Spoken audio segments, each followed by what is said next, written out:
తిమింగలం ఏసీబీకి చిక్కింది. సర్వీస్ చివర్లో కూడా పాడు బుద్ధి బుసలు కొట్టింది. మరికొద్ది రోజుల్లో రిటైర్మెంట్ అయినప్పటికీ కోట్లకు పడగలెత్తాలన్న ఆశ అతనిలో ఎక్కువైంది. ఫలితంగా 1 కాదు 2 కాదు 5 కోట్లు లంచం డిమాండ్ చేయించింది. చివరకు ఊచలు లెక్కించే పరిస్థితి ఎదురైంది. రిటైర్మెంట్కు సిద్ధమైన గిరిజన సంక్షేమ శాఖ ఈఎన్సీ సబ్బవరపు శ్రీనివాస్ 5 కోట్ల లంచం డిమాండ్ చేస్తూ విజయవాడలో ఏసీబీకి పట్టుబడ్డారు. 25 లక్షలు అడ్వాన్స్ తీసుకునే వేళ అరెస్ట్ చేశారు. 2014లో అవినీతి కేసుల్లో ఇరుక్కున్న ఆయనపై ఏసీబీ కేసుల్లో ఇది 3వది అంటున్నారు. 35.5 కోట్ల బిల్లుల మంజూరుకు 5 కోట్లు డిమాండ్ చేశారని ఏసీబీ అధికారులు తెలిపారు. అడ్వాన్స్గా 25 లక్షలు తీసుకుంటూ రెడ్ హ్యాండెడ్గా దొరికారని చెప్పారు.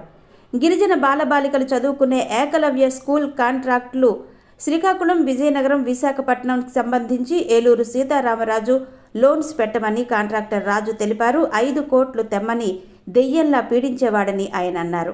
ఇలాంటి వారి వల్లే డిపార్ట్మెంట్కి చెడ్డ పేరు వస్తుందని అందుకే ఏసీబీని ఆశ్రయించినట్టు కాంట్రాక్టర్ తెలిపారు.